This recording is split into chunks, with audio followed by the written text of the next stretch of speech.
Hola muchachos, espero que todos estén bien. Vamos a iniciar la clase del día de hoy. Recordemos que vamos a entrar en un tema nuevo sobre inmunología.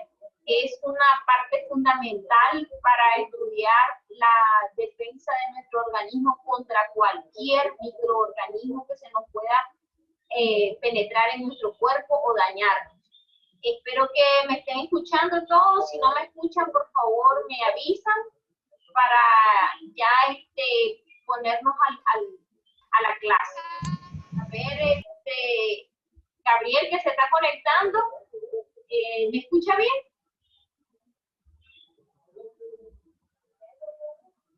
A ver, chicos, por favor. Se le escucha bien, profe. María Sí, se escucha muy bien. Perfecto. Entonces les voy a compartir el tema, ¿verdad? También yo les había puesto una videolectura, que es algo parecido a lo que vamos a hacer el día de hoy. Y vemos que en nuestra clase de microparasitología tenemos el estudio de los microorganismos, recordando que teníamos la bacteria, la hongos, los virus, los parásitos, que ya hemos concluido con los temas de los protozoarios y de los helmintos. Y hoy vamos a abordar en el tema, en la unidad 5, la inmunología. Es importante, recordemos los objetivos de nuestra clase, es recordar las características de las respuestas inmunitarias, que son las respuestas que vamos a tener frente a cualquier microorganismo. Vamos a identificar los mecanismos inmunológicos de las defensas específicas e inespecíficas y vamos a conocer las alteraciones del sistema inmune. Nuestro cuerpo puede reaccionar ante cualquier estímulo y puede desencadenar diferentes tipos de síndrome o alteraciones patológicas en relación al sistema inmune. Cuando entra un virus de VIH, este virus va a desarrollarnos una inmunidad de disminuir las defensas de nuestro organismo porque atacan los linfocitos. Estos linfocitos pasan desapercibidos y el virus se va a ir replicando constantemente hasta producirle un daño más grande a los pacientes. En el concepto de la inmunidad debemos de recordar que esto es un conjunto de mecanismos de defensa que nos va a permitir a un organismo, en este caso nuestro cuerpo, protegerse de los microorganismos agresores que se encuentran en el medio ambiente. Va a evitar el desarrollo de las células tumorales, va a eliminar moléculas nocivas. Esa es como la función que tiene cada uno de nosotros con respecto a la inmunidad. Va a originar en su interior, como consecuencia del envejecimiento de cada una de nuestras células, va a remodelar, va a eliminar de forma natural a todos los piocitos, se le llaman a todos los eritrocitos ya viejitos, que mueren, que se destruyen y son reutilizados el interior o el contenido de los eritrocitos. En el caso de la hemoglobina y la bilirrubina es sintetizada nuevamente en el hígado. Por lo tanto, eso es lo que se encarga nuestra defensa. La inmunidad es hablar de un equilibrio de nuestro cuerpo ante la defensa contra cualquier microorganismo. Van a desarrollar infecciones, traumatismo o crecimiento neoplasios. La inmunidad no va a permitir que nosotros nos enfermemos o va a combatir fácilmente las infecciones, algún trauma o crecimiento de células nocivas como el cáncer. Entonces, como función principal vamos a enumerar que la inmunidad es esencial para la vida. Permite preservar su identidad e integridad de cada individuo. Va a reconocer las moléculas y va a distinguir de lo extraño y lo propio. Se supone que no vamos a desarrollar ningún tipo de anticuerpos contra nuestras propias antígenos. Sin embargo, existen alteraciones que pueden provocar este tipo de reacciones. Pero para poder entrar en tema debemos de conocer cuáles son las células que participan en la inmunidad. Entre ellas tenemos las células sanguíneas que se encuentran en nuestra sangre, valga la redundancia. Tenemos los polimorfonucleares, los monocitos, las células dendríticas, los linfocitos y las plaquetas. Todas ellas son células que participan en la defensa de nuestro organismo. Cada una de estas células se van a producir o van a estar en la médula ósea, donde tiene el origen. Cada una de ellas tiene su célula madre y cada célula madre va a dar origen a células hijas progenitoras, que cada una de ellas tienen diferentes líneas celulares. En el caso de los linfocitos, son los linfoblastos, su precursor. Tenemos una célula madre pluripotencial en médula ósea, donde va a dar origen a glóbulos rojos, glóbulos blancos y plaquetas. En los glóbulos blancos son los que se van a dividir en 5 tipos de células: los neutrófilos segmentados, los linfocitos, los eosinófilos, los basófilos y los monocitos.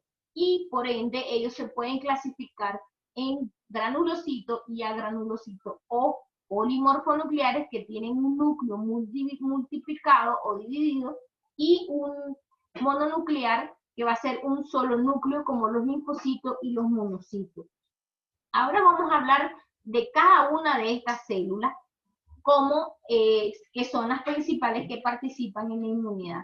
Por ejemplo, los polimorfonucleares se dice que son células pluripotencial o basal de la médula ósea, que se originan por el mieloblasto, que por mitosis sucesiva y procesos de maduración dan lugar a la formación de promielocitos, mielocitos y finalmente el polimorfonuclear.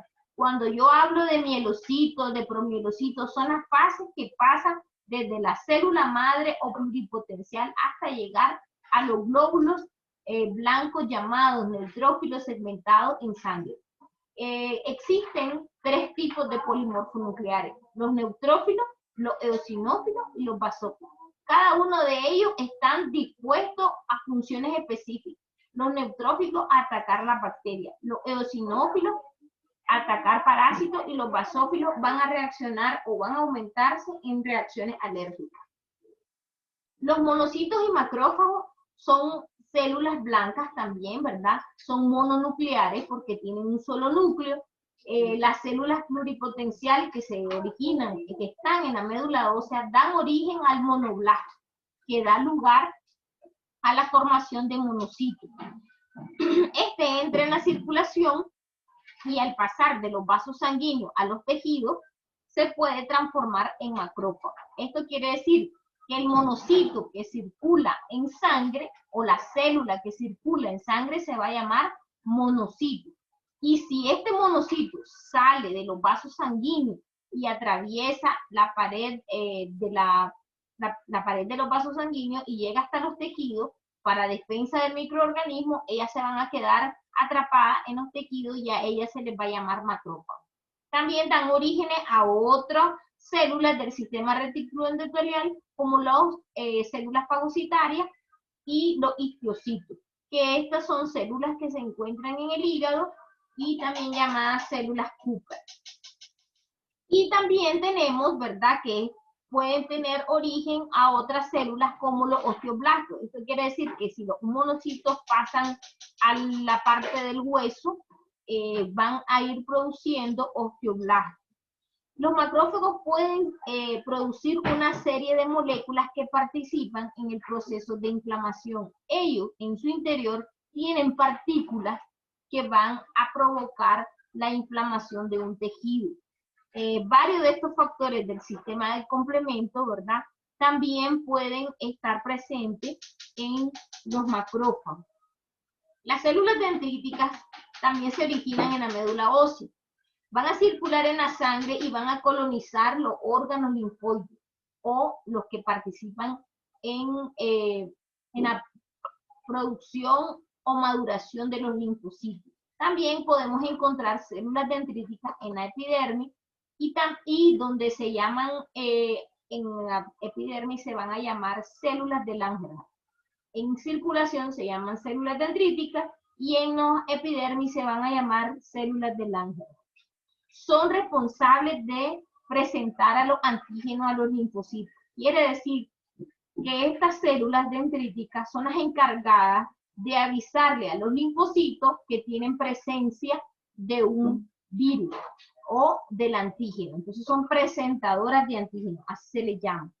Los linfocitos son originarios de la médula ósea también, ¿verdad? Cuando ellos se maduran, pasan a la circulación, pero además hay unos órganos donde se van a madurar. Los linfocitos T van a pasar al timo y los linfocitos B van a pasar al vaso.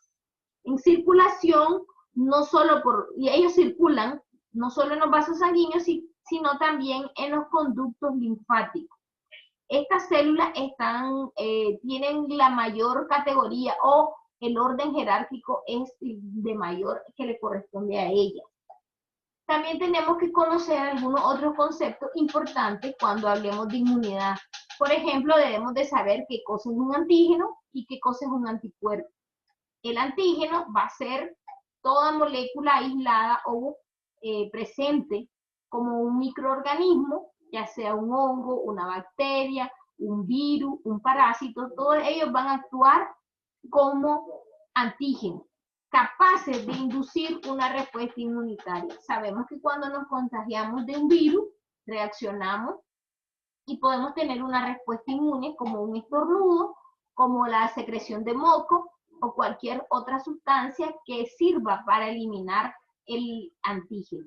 Existen otros antígenos que están dentro de nosotros, ¿verdad? Vamos a ver más adelante los tipos de antígenos que podemos encontrar, tanto naturales que tenemos dentro de nuestro organismo, como los que estimulan las respuestas inmunitarias de forma externa. Por eso se pueden llamar de diferentes maneras. Los antígenos pueden ser exógenos, pueden ser endógenos.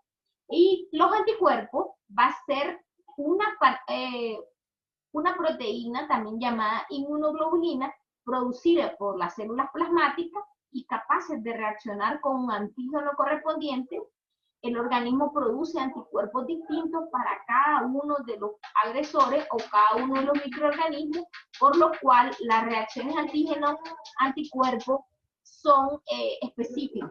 Para cada anticuerpo hay un antígeno, para cada antígeno hay un anticuerpo, viceversa, ¿verdad? Pero en la inmunología debemos de comprender unos procesos importantes, por ejemplo, la fagocitosis, la inflamación y las proteínas que se encuentran en la superficie de algunas células, o las que se le llama la sede de membrana. La fagocitosis va a ser el proceso por el cual las células, como los polimorfos nucleares y algunos macrófagos, pueden colocar dentro de él las bacterias, las partículas extrañas, y van a fagocitarlas o destruirlas, para que por medio de procesos enzimáticos se destruya la bacteria, virus o cualquier microorganismo que se le presente a una célula. En el caso de los polimorfonucleares y macrófagos, son las únicas células que cumplen con el proceso de fagocitosis. Cuando hablamos de fagocitosis es que va a englobar la partícula y la va a introducir hacia el interior de su célula para hacer la destrucción. Cuando hablamos de inflamación, es otro mecanismo, ¿verdad? Y ocurre cuando la bacteria entra, la migración de células hacia los tejidos va a provocar la liberación de sustancias que favorecen a la inflamación. Para ello tienen que participar varios factores físicos, ¿verdad? Procurando aislarlo y excluirlo o destruir a la bacteria en el medio del tejido, prepara los daños ocasionados por el factor agresor. Las proteínas C de membrana van a ser, así empiezan a designarse las diferentes moléculas que actúan como receptores a niveles de la membrana celular de las células del sistema inmunitario. Hemos hablado de células, que son las que participan en la inmunidad, de procesos que debemos de conocer específicamente, ¿verdad? El concepto de cada uno de los procesos inmunitarios que se pueden presentar. Pero es importante saber que existen órganos principales o responsables donde ocurre la respuesta inmunitaria o que participan en una respuesta inmunitaria. Estos órganos pueden ser, ¿verdad?, primarios y secundarios. Entre ellos tenemos el órgano macizo del timo, del vaso, los ganglios linfáticos y estructuras tubulares como los vasos linfáticos que se encuentran en la intercomunicando algunos órganos mencionados anteriormente. Si se toman en cuenta las funciones que realizan, entonces se pueden clasificar dichos órganos en primario y secundario. El primario tiene lugar, ¿verdad?, la generación de células que conforman el sistema inmune, los linfopoiesis, y además existen microambientes idóneos, de modo que los linfocitos adquieren sus repertorios de receptores específicos para cada tipo de antígeno, mientras que los secundarios son los que se encargan en hospedar las células capacitadas funcionalmente para interactuar con el microorganismo, y eso los mantienen en el interior de los órganos para que cuando haya un ataque por microorganismos, ellas puedan salir.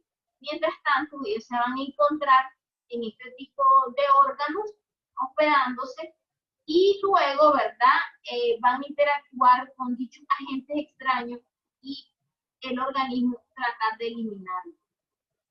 Les dije que habíamos de hablar un poco de los diferentes tipos de antígenos. Los antígenos son los que nos van a causar daño. Pueden haber antígenos exógenos, pueden haber antígenos xenógenos o heterólogos, pueden haber antígenos análogos y pueden haber autoantígenos, antígenos homólogos, y cada uno de ellos tienen diferentes tipos de provocar reacciones. Por ejemplo, los tipos de antígenos exógenos son los que viven fuera de cualquier ser humano, ¿verdad?, y que puede variar entre el polen, el polvo, la heces de rata, las proteínas de la leche. También como producto de esto podemos padecer de una enfermedad clínica con sintomatologías como diarrea, asma, tifoidea, por la presencia de estos diferentes tipos de antígenos exógenos. Cuando hablemos de antígenos xenógenos o heterólogos, son aquellos que se encuentran en diferentes especies de animales, incluyendo el hombre. Dentro de estos xenoantígenos se encuentran los antígenos tisulares, que establecen también reacciones cruzadas. Por ejemplo, pueden provocar una fiebre reumática, que es una enfermedad que ataca las articulaciones y provoca daño severo en el corazón. Y les recuerdo que vimos los estreptococos del grupo A que pueden afectar nuestra ganglios en la amígdala, y este puede desencadenar este tipo de reacciones como fiebre reumática, y cuando este pasa a la circulación puede causar daño con una endocarditis, ya que estas estructuras similares a los de los estreptococos hemolíticos, el sistema inmune está sensibilizado y puede provocar una reacción de fiebre reumática o de una endocarditis. Los autólogos, que son antígenos, es lo contrario, ¿verdad?, de los autoantígenos, que son antígenos específicos de cada quien, son antígenos que cada órgano los contiene. Por ejemplo, los antígenos de la tiroides de una persona no van a ser igual a la de otra persona. Tenemos unos antígenos que pueden encontrarse, ¿verdad?, en la superficie de la tiroides. Estos autoantígenos no están expuestos normalmente al sistema inmune, a pesar de que estén dentro de nuestro organismo, debido a que cuando hay organogénesis, existen ciertos órganos que forman antes que el sistema inmune. Entonces, esta formación temprana de los órganos quedan en el interior ciertos antígenos y que el sistema inmune no los alcanza a reconocer, debido a que aún no se han formado antes que el sistema inmune se haya desarrollado. Y estos antígenos son cubiertos por otros que van surgiendo a medida que los órganos se van desarrollando, hasta que finalmente el órgano se cierra y se completa su formación de manera que los antígenos quedan encerrados dentro del órgano y no son expuestos al sistema inmune. En ocasiones pueden salir de esos órganos y pueden actuar como autoantígenos y provocar reacciones inmunes o inmunológicas. Estos antígenos halógenos o homólogos, aquí se encuentran los tipos haloantígenos o isoantígenos. Estos antígenos que se encuentran en las mismas especies pero en diferentes individuos, como por ejemplo el grupo IRH que tenemos tipo O, tipo A, tipo B, tipo AB, son los mismos antígenos, haloantígenos o isoantígenos, pero que cada individuo van a tenerlos diferentes. Podría ser un antígeno de histocompatibilidad, provocando una enfermedad hemolítica del recién nacido en el caso de que la madre sea un tipo de sangre, por ejemplo, O negativo, y el bebé que se desarrolla es O positivo, entonces la madre va a desarrollar anticuerpos contra estos antígenos positivos, y cuando ellos nacen, en el intercambio del cordón umbilical, intercambian sangre el bebé y la mamá ya está estimulada con estos anticuerpos y pasan a través del cordón umbilical y puede desarrollar una hemólisis masiva, porque los antígenos están en la superficie de los eritrocitos. Entonces, como la mamá ya tiene anticuerpos contra este tipo de antígeno, lo que hace es destruir los eritrocitos. El eritrocito se empieza a disminuir, no puede compensar el neonato la cantidad de eritrocitos, conforme lo destruido no puede compensar la producción, y le provoca una enfermedad hemolítica del recién nacido. La reacción, ¿verdad?, puede también ocurrir en transfusiones sanguíneas cuando no colocamos el mismo tipo a un paciente y puede provocar la muerte.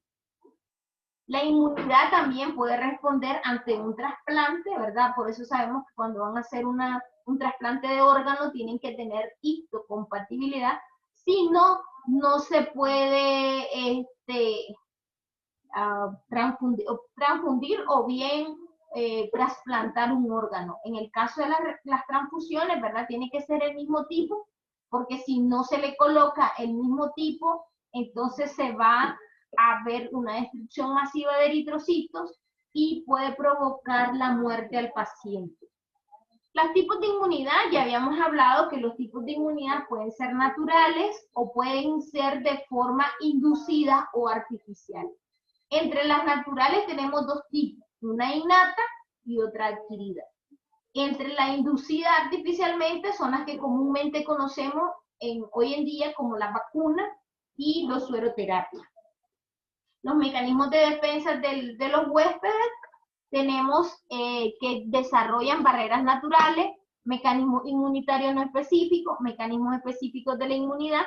En el caso de las barreras naturales y factor genético tenemos la piel y la mucosa. En los mecanismos inmunitarios no específicos habíamos hablado de los procesos de fagocitosis, de los procesos de inflamación, y en los mecanismos específicos de la inmunidad controlados por los linfocitos T y sus productos van a ser ya de forma específica, como la palabra lo dice, a través de células. Esto quiere decir que en los mecanismos inmunitarios no participan los anticuerpos, pero en los mecanismos específicos sí participan las células y los anticuerpos. Cuando hablemos de las barreras naturales, en el caso de la piel, la mucosa, ¿verdad? La piel actúa como una barrera mecánica. Recordemos que tenemos flora normal y que puede combatir cualquier microorganismo. Y además, ¿verdad? El pH de nuestra piel ayuda a cambiar e eliminar algunas bacterias u hongos. La mucosa, en la superficie de la mucosa contiene anticuerpos tipo IgA, y el mecanismo no inmune, ¿verdad? Puede ser la flora normal, la mucina y sustancias biológicas. Los mecanismos inespecíficos, habíamos dicho que tenemos cambios hemodinámicos, cambios de permeabilidad y acumulación de células fagocitadas en los procesos de fagocitosis e inflamación. la fagocitosis ya había explicado cómo sucede, ¿verdad? Que las células implicadas son los polimorfos nucleares y los monocitos, además de que ocurre una fijación de macrófagos y se da en 4 fases la fagocitosis: la quimiotaxis, la opsonización, la fagocitosis en sí y la muerte celular. Los mecanismos en específico teníamos la fiebre, los estímulos pirógenos exógenos y la estimulación pirógeno y endógena. Hasta ahí vamos a llegar, ¿verdad? Porque continuamente vamos a tener otro proceso, que eso lo vamos a abordar en la clase presencial, además que les voy a explicar de forma específica los diferentes tipos de inmunidad o anticuerpos que posee nuestro organismo, además de conocer los tipos de hipersensibilidad o alteraciones inmunológicas que pueden ocurrir en nuestro cuerpo. Y cada una de las hipersensibilidades vamos a tener un ejemplo de ellas, de lo que ocurre normalmente en nuestro cuerpo. ¿Alguna pregunta que tengan? A ver, María Aide. No, ninguna, profe, todo claro. Entonces voy a empezar a preguntar.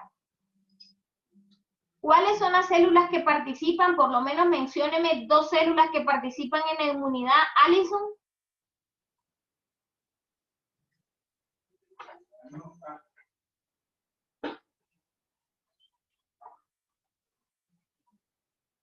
En el bolso. A ver, Alison. A ver, Alison. Voy a empezar a pasar la lista, muchachos. Por ejemplo, está el timo y el brazo. A ver, escuchen por favor a Alison. ¿Cuáles son las células que participan en la inmunidad? Sí, sí.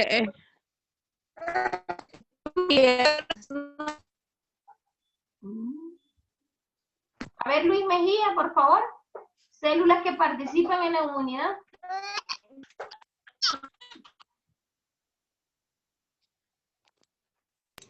Los neumocitos.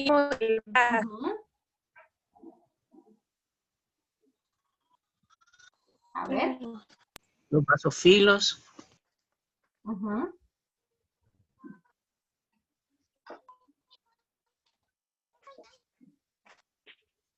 ¿Para qué sirve la inmunidad, Yamilet?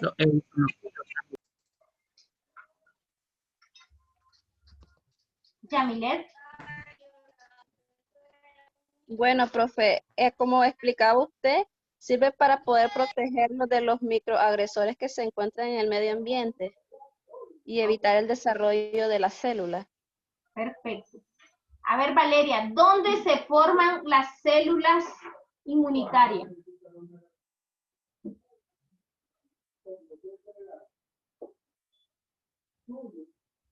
Valeria, ¿dónde se forman las células inmunitarias?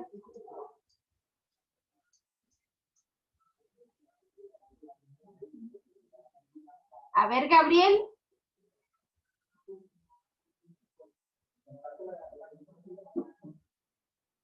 En la médula ósea, profe. En la médula ósea. En la médula ósea.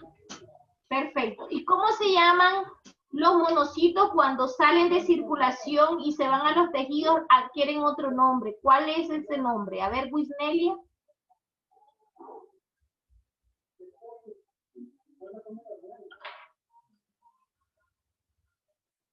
Wisnelia.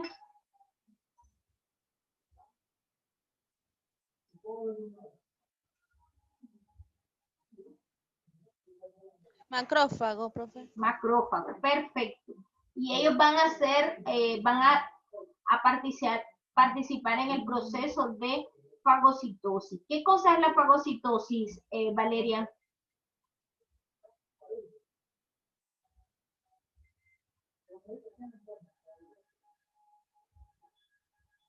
Valeria.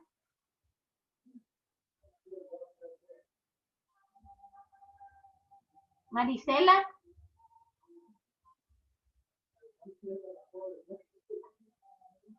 Hay que participar, muchachos. Estamos participando en la clase. Solo las ponemos a oír. En la videolectura también está la misma videoconferencia para que se ponga al día. El lunes vamos a terminar esta clase, ¿verdad? Es la ¿Sí? que trata. Después no se escucha.